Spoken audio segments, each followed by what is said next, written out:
بلال بھائی غزالي شمو خبر چې څومره نوال دي ټولو ته ډېر ډېر سلامونه او خاص کر زموږ چې څومره مسافر دي الله دې ټول خوشحاله ښاد او بس ساتي.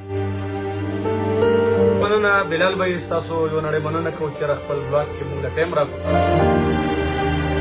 السلام علیکم ورحمت الله وبرکاته. راغلیو دا حیات مومن صاحب حجرې له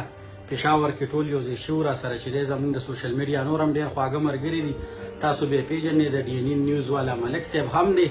او حیات حاجي صاحب څنګه تاسو ته پته ده چېرې په سعودي عرب کې چې کوم مسافر دي د هغې یو غمخوار دی او بالکل چې دی زمونږ چې حاجي صاحب هلته کېږي انشاءالله زمونږ د مسافرو ډېر چې کوم بوج راځي کومه مسله راځي نو هغې خلکولو کې چې دی حاجي صاحب خپلې خالې ځلې کوي د ټولو مسافرو سره منډې تړلې وخي نو ځکه ورله خواله را چکر شوم په دغه وجه باندې چې خدمتګار انسان دی الله پاک دې خدمات قبول هم کړي. حاجي صاحب کتونکو مینوالو ته څه ویل غواړئ جي؟ د بلال بھائی غزالي شمو خبر چې څومره مینوال دي ټولو ته ډېر ډېر سلامونه او خاص کر زموږ چې څومره مسافر دي الله دې ټول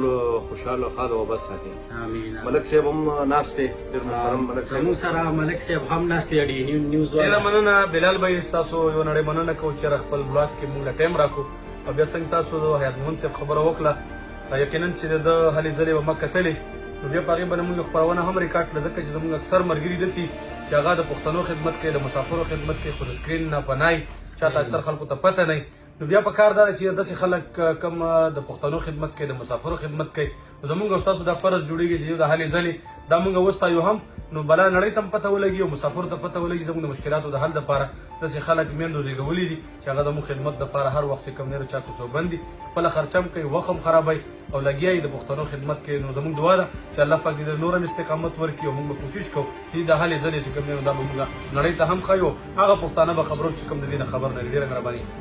شکریه جی ملک صاحب هم در سره خبرې وکړلې. واقع ده چې حیات حاجي صاحب شو داسې زموږ نور هم چې دی ډېر ملګري دي په دې سوشل میډیا راځي چونکې ملاقات یې مو څه نه دي شوي نومونه یې نه شو اخیستلی بیا به ځینې خلک خفه کېږي چې زه دې یاد نه کړم بل به چې مونږ دې ولې یاد نه کړو که نه نو په دغه بابت کې چې دی نن تاسو سره زمونږ حیات حاجي صاحب سره ملاقات وشو ماشاءالله